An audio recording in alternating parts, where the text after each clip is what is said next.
Como um avião quase foi jogado sobre Brasília. Em 29 de setembro de 1988, o voo VASP 375 decolou em meio a um país tenso, e em plena rota para a capital, transformou-se em um enigma que até hoje inquieta. As 104 pessoas a bordo somaram-se decisões rápidas, medo e uma habilidade improvável que, no final, salvou vidas. Mas por que alguém quis transformar uma aeronave em arma contra o Palácio do Planalto? E quais foram as brechas que permitiram que aquilo quase acontecesse? O episódio começa em uma Brasília de 1988, marcado por crise econômica, inflação alta e insatisfação social. Não para justificar o gesto, nada justifica, mas para entender o pano de fundo que alimentou o desespero de alguns. Foi nesse clima que, ao embarcar em Belo Horizonte, entrou na aeronave Raimundo Nonato Alves da Conceição, armado e decidido a cometer um ato extremo de protesto. Ele entrou com uma intenção tão clara e ameaçadora que dentro do avião a situação se tornou imediatamente crítica. Houve disparos, uma comissária foi atingida e o primeiro oficial Salvador Evangelista foi morto. A borda entre o privado e o público se rompeu ali, uma violência pessoal que podia se transformar numa tragédia de proporções nacionais. Se essa história já te surpreende, comente abaixo. Você conhecia este episódio? No cockpit, o peso da decisão recaiu sobre o comandante Fernando, nome que aparece nas fontes como Fernando Murilo ou, em outras versões, Fernando Murilo de Lima e Silva.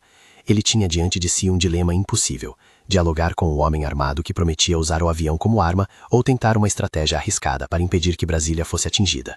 O comandante optou por uma linha discreta com as autoridades, acionou o código 7500, o sinal internacional que indica sequestro de aeronave. Em uma frase, o código é um pedido silencioso de socorro que alerta o controle de tráfego e as forças de defesa sem chamar a atenção direta do criminoso. A partir dali, tudo virou cálculo. O combustível disponível seria crucial. Chegar a Brasília podia significar cumprir a ameaça dele. Pousar em outro campo era a chance de interromper o plano. Para ganhar tempo e reduzir o consumo, a equipe adotou uma estratégia incomum: voar mais alto e mais devagar, economizando combustível até o momento certo. Essa tática deixou o sequestrador inquieto. Ele esperava que o avião fosse rumo a Brasília e começou a pressionar, a disparar e a provocar confrontos dentro da cabine e entre passageiros. No núcleo da aeronave, a tensão era quase física. Silêncio tenso no cockpit, intercalado com gritos, ordens e o cheiro de medo. Entre os passageiros, houve quem tentasse se proteger, quem rezasse e quem apenas observasse, preso a um destino que parecia decidido por mãos alheias.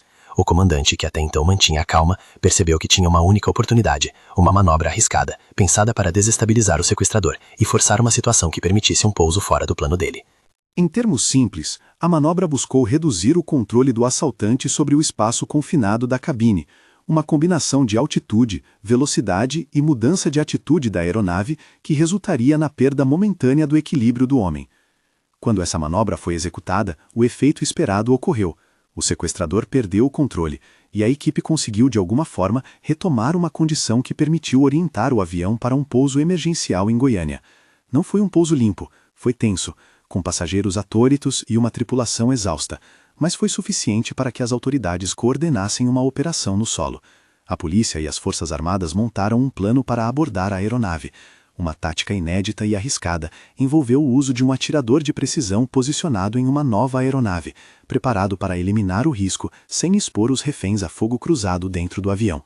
Havia também equipes terrestres prontas para intervir assim que as portas fossem abertas. A transferência dos passageiros foi feita sob comando. Havia medo de que qualquer movimento precipitasse mais violência. No solo, a situação explodiu em troca de tiros. O sequestrador foi atingido e, segundo registros, veio a falecer depois no hospital. O primeiro oficial já havia sido morto durante o sequestro. Uma comissária havia sido atingida. Outros ficaram feridos ou traumatizados. Ao mesmo tempo, 104 vidas foram preservadas daquele que poderia ter sido um atentado contra o centro do poder do país. O saldo, portanto, foi complexo: salvação coletiva e perdas individuais irreparáveis. O sequestrador morreu, o avião e os passageiros foram salvos, em parte graças à decisão de um comandante que escolheu arriscar tudo para evitar um desastre maior. Há elementos deste caso que ainda soam como peças de um enigma. Como alguém conseguiu embarcar armado? Quais lacunas de segurança permitiram que isso se repetisse em outra ocasião? Antes dos protocolos mais rígidos que se impuseram globalmente anos depois, a facilidade de acesso a cabines e a menor rigidez nos procedimentos tornavam possível que um passageiro violento transformasse um voo em ameaça. Isso não desculpa nem naturaliza, explica apenas um contexto técnico e institucional que mudou depois de eventos como esse. O comandante Fernando recebeu reconhecimento público de parte da imprensa e da comunidade da aviação, mas, segundo relatos, não recebeu o acolhimento institucional proporcional àquilo que muitos consideraram um ato de coragem que salvou dezenas. A memória daquela noite ficou marcada pela gratidão dos sobreviventes e pelo luto pela perda de Salvador Evangelista. Ainda assim, o episódio não se fechou com respostas fáceis. Sobram interrogações sobre prevenção, sobre como lembrar aqueles que morreram e sobre por que algumas narrativas heróicas ganham ou perdem visibilidade ao longo do tempo. Ao olhar para trás, é impossível não ver nesse acontecimento uma mistura de heroísmo, falha sistêmica e tragédia pessoal. Foi uma noite em que decisões técnicas e humanas se misturaram até tornar real a possibilidade de um avião contra o Planalto, uma imagem que assusta por sua clareza. O enigma não é apenas como quase aconteceu, mas também o que aprendemos com isso e o quanto valorizamos quem arrisca a própria vida para proteger os outros. Se hoje as cabines estão mais protegidas e os procedimentos mais rígidos, foi porque episódios como o da VASP 375 levantaram sinais de alerta que, lentamente, empurraram mudanças. Ainda assim, o caso deixa um rastro de perguntas éticas e institucionais. Até que ponto o herói é lembrado? O que a sociedade faz com o trauma coletivo gerado por ações individuais desesperadas? E, principalmente, como manter a memória viva sem reduzir a complexidade do que aconteceu a um rótulo simplório? A história da VASP 375 é, portanto, um enigma com rosto humano. De um lado, o comandante que teve de escolher entre arriscar tudo e aceitar a ameaça. Do outro, as 104 pessoas que embarcaram com rotina e quase não voltaram para casa.